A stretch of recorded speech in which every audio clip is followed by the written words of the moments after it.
Hello बच्चों, आज हम क्लास 10th के मैथ के हाइट एंड डिस्टेंस के क्वेश्चन करने वाले हैं। अगर आप हमारे पिछले लेक्चर को ना देखे हो तो जाके उन्हें प्लेलिस्ट में आप देख सकते हैं। और हाँ, इसके पहले अगर आप हमारे चैनल को सब्सक्राइब ना किए हो तो जाके सब्सक्राइब करें और बेल आइकन को दबाना ना भूलें ताकि हमारी अपडेट आपको मिलती रहे। तो चलिए स्टार्ट करते हैं। अब जैसे फर्स्ट नंबर क्वेश्चन है, करेक्ट किसी मीनार के आधार से ए और बी दूरी पर एक ही सरल रेखा में स्थित दो बिंदु कौन कौन से पी और क्यू से देखने पर मीनार के ऊपरी सिरे के उन्नयन कोण क्या है, कोटिपूरक है। तो सिद्ध कीजिए कि मीनार की ऊंचाई क्या है, अंडर रूट ए बी है। तो फर्स्ट नंबर क्वेश्चन, इसको हम ध्यानपूर्वक समझेंगे। यहां से क्या है, एक मीनार कह रहे, ये हम मान लेते ये आपकी क्या है, मीनार। ध्यानपूर्वक समझिएगा, ये आपकी क्या है, ये आपकी क्या है, मीनार। करेक्ट किसी मीनार के आधार से, और ये मीनार का क्या है, आधार। ये मीनार का क्या आधार। करेक्ट किसी मीनार के आधार से, ये मान लो जमीन है ना। तो करेक्ट किसी मीनार के आधार से, यानी आधार से यहां से ए दूरी पर, कितनी दूरी पर, ए दूरी पर एक बिंदु क्या है, पी। पहला बिंदु क्या है, पी है। तो ये एक बिंदु क्या है, पी। इस मीनार के आधार से ए दूरी पर क्या है, एक बिंदु पी है। और कह रहा है इसी मीनार के आधार से बी दूरी पर, यहां से यहां तक की डिस्टेंस क्या है, बी। तो ये मीनार का आधार है और इस आधार से बी दूरी पर एक बिंदु क्या है, क्यू। ध्यानपूर्वक समझिएगा, क्वेश्चन पढ़िएगा। एक बिंदु क्या है, कह रहे इसके मीनार के आधार से बी दूरी पर एक बिंदु क्या है, क्यू है। से देखने पर, कह रहे इन दोनों बिंदुओं से देखने पर मीनार के ऊपरी सिरे, ये क्या है, मीनार का ऊपरी सिरा, ये क्या है, मीनार के ऊपरी सिरा। गरज से देखने पर मीनार के ऊपरी सिरे के उन्नयन कोण क्या है, कोटिपूरक। कोटिपूरक कोण क्या होते हैं, जिन दो कोणों का योगफल क्या हो, 90 डिग्री के बराबर हो, उन्हें हम क्या बोलते हैं, कोटिपूरक। तो कह रहा इन दोनों बिंदुओं से देखने पर मीनार के ऊपरी सिरे के उन्नयन कोण क्या है, कोटिपूरक। तो हम जब इस पॉइंट से देखेंगे तो ये इसका क्या है, उन्नयन कोण है, ये बन गया। और जब हम इस पॉइंट से इस मीनार के ऊपरी सिरे को देखेंगे तो ये इसका क्या है, उन्नयन कोण। एक कोण ये बन गया, एक कोण ये बन गया। ये दोनों कोण क्या है, कोटिपूरक कोण है। मतलब ये दोनों क्या है, मीनार के सिरे के उन्नयन कोण है और ये आपस में क्या है, कोटिपूरक। तो आप ये समझिए, जिन दोनों कोणों का योगफल 90 डिग्री के बराबर होते हैं वो क्या होते हैं, कोटिपूरक। अगर सपोज करो अगर ये थीटा है तो ये क्या होगा, 90 माइनस का क्या होगा, थीटा।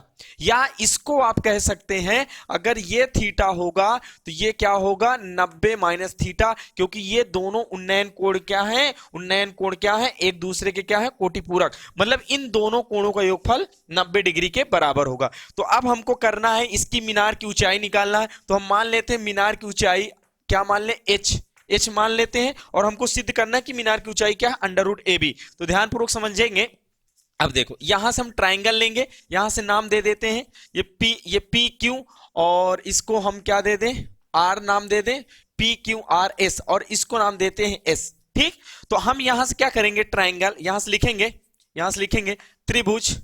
त्रिभुज किसमें, एस क्यू आर, बड़े वाले में, त्रिभुज एस क्यू आर में। ध्यानपूर्वक समझिएगा, बड़ा वाला त्रिभुज पहले बनाते हैं। ये है आपका, यहां से क्या है, ये क्यू, और ये क्या है, एस, और ये क्या है, आर।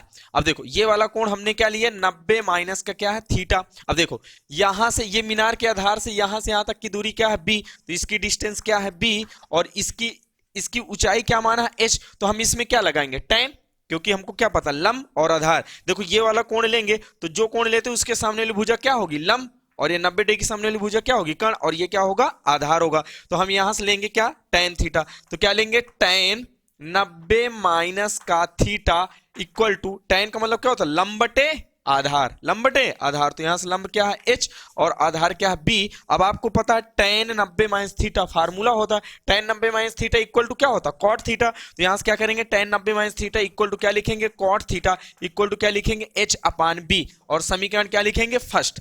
अब हम देखेंगे दूसरा, अब हम लेंगे त्रिभुज, क्या लेंगे, त्रिभुज, छोटा वाला त्रिभुज कौन सा ले ले, देखो यहां समझिएगा, एस पी आर, यहां से लिखेंगे त्रिभुज एस पी आर में, त्रिभुज एस पी आर में यहां बनाते हैं, त्रिभुज एस पी आर को बना ले। यहां से क्या है, ये एस, ये क्या है, पी, और ये क्या है, आर। ये कोण कितने डिग्री, थीटा, हमने थीटा माना है, तो क्या है, थीटा। और देखो यहां से लेकर यहां तक की डिस्टेंस क्या है, ए। तो ये इसकी डिस्टेंस क्या है, ए, और ये इसकी ऊंचाई क्या माना है, एच। अब इसमें भी हम क्या लगाएंगे, tan लगाएंगे। तो tan थीटा क्या लेंगे, tan थीटा, tan क्यों लगा रहे हैं? क्योंकि हमको लंब और आधार पता, 90 डिग्री सामने वाली भुजा क्या है? कर्ण। कर्ण से कोई लेना देना नहीं, मतलब कर्ण नहीं दिया तो हमको लंब और आधार दिया तो हम tan ही लगाएंगे, क्योंकि लंब और आधार किस में होता है? tan में, तो इसलिए हम लगाएंगे tan। तो क्या लेंगे? tan थीटा बराबर लंब बटे आधार h अपान क्या होगा? a। ये समीकरण क्या है? सेकंड। अब देखो हमको सिद्ध ये करना है कि इसकी जो डिस्टेंस है, मतलब इसकी जो मीनार की ऊंचाई है, h बराबर क्या आना चाहिए? Under root A B. Under root क्या आना चाहिए? A B. अब देखो यहाँ h है और अंडर रूट ए बी है, मतलब ये tan थीटा और cot थीटा क्या है? यहां से हटना चाहिए। तो आप सिंपल ये समझिए, अगर समीकरण फर्स्ट और सेकंड का आपस में क्या करा दें? मल्टीप्लाई, तो क्या है? tan थीटा और cot थीटा कट नहीं जाएगा? बिल्कुल, क्योंकि आपको पता है tan थीटा इंटू क्या करेंगे? cot थीटा इक्वल टू क्या होता है? 1। कैसे? यहां से tan थीटा और इस cot थीटा को 1 अपॉन tan थीटा लिख सकते हैं। बिल्कुल, ये tan थीटा कट जाएगा, इक्वल टू क्या आएगा? 1 आएगा ना। तो हम क्या करेंगे? समीकरण फर्स्ट और सेकंड का आपस में क्या कराएंगे? मल्टीप्लाई कराएंगे। तो ध्यानपूर्वक समझेंगे, यहां से लिखेंगे समीकरण फर्स्ट इंटू सेकेंड, मतलब समीकरण फर्स्ट और सेकंड का मल्टीप्लाई यानी गुणा कराने पर। तो यहां से क्या दिया है? cot थीटा और इंटू, देखो बराबर के इधर वाले इधर के साथ गुणा और उधर वाले उधर के साथ गुणा, तो यहां से क्या करेंगे?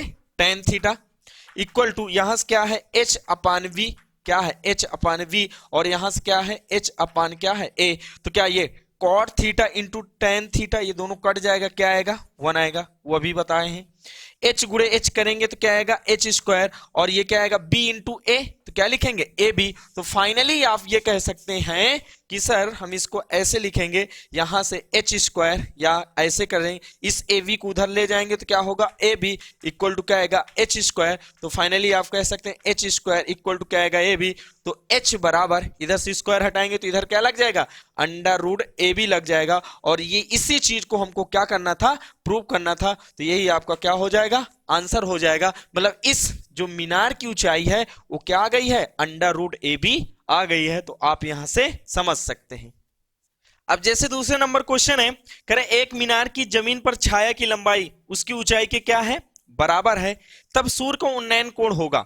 इस चीज को हमको बताना। तो यहां दूसरा नंबर क्वेश्चन है, यहां से कह रहा है एक मीनार की, ये आपकी क्या है? मान लो मीनार, ये क्या है? मीनार। ये आपकी क्या है? मीनार। और ये क्या है? जमीन। ये क्या है? जमीन। तो जो मीनार की छाया होगी जमीन पर ही तो होगी, है ना। तो कह रहे एक मीनार की जमीन पर छाया की लंबाई उसकी ऊंचाई की क्या है? बराबर। ध्यानपूर्वक समझिएगा, यहां से क्या है? ये इसकी क्या है? छाया। ये इसकी क्या है? छाया। ये क्या है? मीनार है। तो कह रहे छाया की लंबाई उसकी ऊंचाई के बराबर है, तब सूर्य का उन्नयन कोण, मतलब ये मीनार है और ये उसकी क्या है? छाया है। तो इसका जो है यहां सूरज होगा यानी सूर्य होगा, तो सूर्य का उन्नयन कोण हमको निकालना है। तो इसको हम क्या मान लेते हैं? थीटा। अब इसमें कह रहे हैं ये जो छाया है, ये ऊंचाई है, ये दोनों क्या है? बराबर। यहां h मान लेते हैं और इसको क्या मान ले? इसको मान ले x। क्या मान ले? x मान ले। तो यहां से क्या ले लेंगे?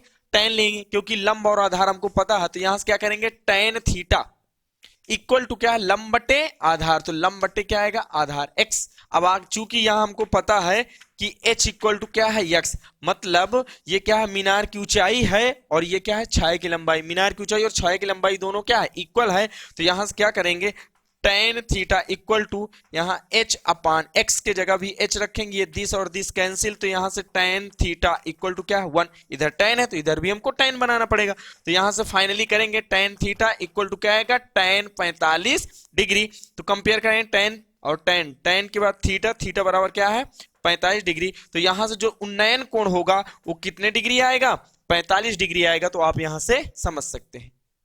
अब जैसे तीसरे नंबर क्वेश्चन है, करें एक क्षण की लंबाई का उसकी छाया से अनुपात 1/√3 है, तो सूर्य का उन्नयन कोण बताना। तो सिंपल सवाल है, यहां से देखते हैं। तीसरा नंबर क्वेश्चन है, कह रहा है एक क्षण, ये हमने माना क्या है? एक क्षण है, और इस क्षण की इस जमीन पर ये छाया बनेगी। तो ये क्षण है, ये इसकी क्या है? छाया है। तो कह रहा है क्षण और छाया में अनुपात कितने का? 1/√3 का। मतलब ये 1 है तो ये क्या होगा? अंडर रूट क्या होगा? 3। इनका अनुपात क्या है? 1/√3 है। अंडर रूट 3 है तो सूर्य का उन्नयन कोण, मतलब यहां क्या होगा? सूर्य होगा। तो ये इसका उन्नयन कोण हमको बताना है ना। तो उन्नयन कोण बताना, तो यहां से क्या आएगा?